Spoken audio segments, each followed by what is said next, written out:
Have you ever felt like you made a big mistake when it comes to your career? Like maybe you've taken a job that seemed perfect on paper, but in reality, it was an absolute nightmare? Well, you're not alone. According to a recent survey by PMI, 60% of project professionals have faced significant career setbacks. But don't worry, there's hope and there's a way forward. Hello and welcome. My name is Sheila Hammond, and with over 2 decades of experience as a business analyst and product owner, I've seen it all. And to be honest, I've made some mistakes when it comes to my career trajectory. Today, we're going to be diving into 3 common mistakes you might make in your career, and most importantly, how to bounce back from them. So, let's start with the first pitfall: being stagnant. Maybe in your career, you've worked at a company or in an industry where waterfall methodology is the norm. And you've decided that you want to change jobs. So you find that your skills are completely outdated and your marketability is limited. This can be absolutely terrifying to realize, but look at it as an opportunity for reinvention. Enroll in courses on new methodologies like lean startup, agile, or Kanban. Upskilling ruthlessly is your ticket to relevance. When I realized that I needed to upskill, I took courses like an advanced Scrum course. So not only did it revamp my skill set, but it also opened new doors for me and I made some contacts. I want to throw in a little nugget here. I would not suggest going out and getting certifications. I have a course why I believe that skills are better than certifications, and I'll link to it somewhere in here.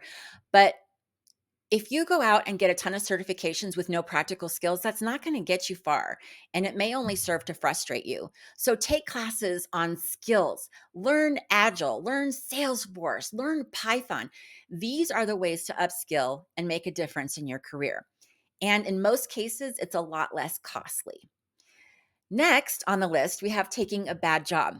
I am still reeling from a mistake I made a few years ago where I thought I was taking my dream job. It turned out to be absolutely toxic and soul crushing.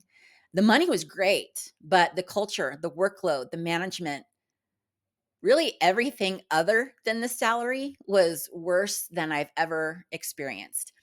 And what really sucked is that I left a good job to move to this one. What now? So, first of all, I looked at the situation and I wanted to identify what was bad about the job. Was it the culture? Was it the workload? Was it something else? Was it something that I could fix? Was it something that I could talk to management and get it fixed? So, understanding those things that's going to help you with your next move. Then I prioritized myself. The environment was so toxic. I needed to really focus on my mental health. And I also had to start planning my exit. One thing I did too was I remembered to go in and actually document things that I had done and how I had contributed. So, like, I increased engagement by 85%, right? So, go through and get some of those statistics and update that resume. Reconnect with your network and let them know that you're seeking new opportunities. For me personally, I didn't even care if they knew I was looking for a new job. I was like on LinkedIn, I was everywhere. I was writing blogs. I was like, I need out. Don't just take the first job that's offered to you. I realize that this is so tempting because you want to get out of your current situation so bad, but you can leave one bad place and go to another bad place. So you don't want to hop from bad to bad, right? Make sure that you do your due diligence and research each opportunity. And also, I can't emphasize this enough, but trust your gut. Trust your gut. If you have a feeling that this is not going to work or it's too good to be true, don't do it. Don't do it. For the next one, let's talk about promoting yourself, or rather, not promoting yourself. If you've been overlooked for promotions, or maybe you've not been given juicy projects that you wanted to get your hands on, it might be because you don't promote yourself enough.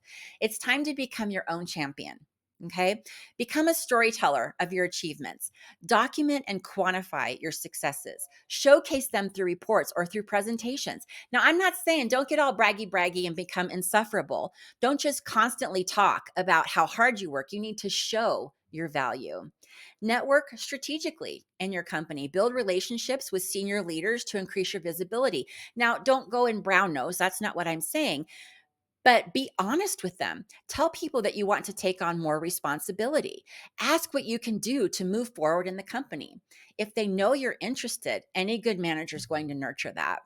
In my journey, I learned the hard way that staying quiet about my accomplishments didn't mean I was being humble.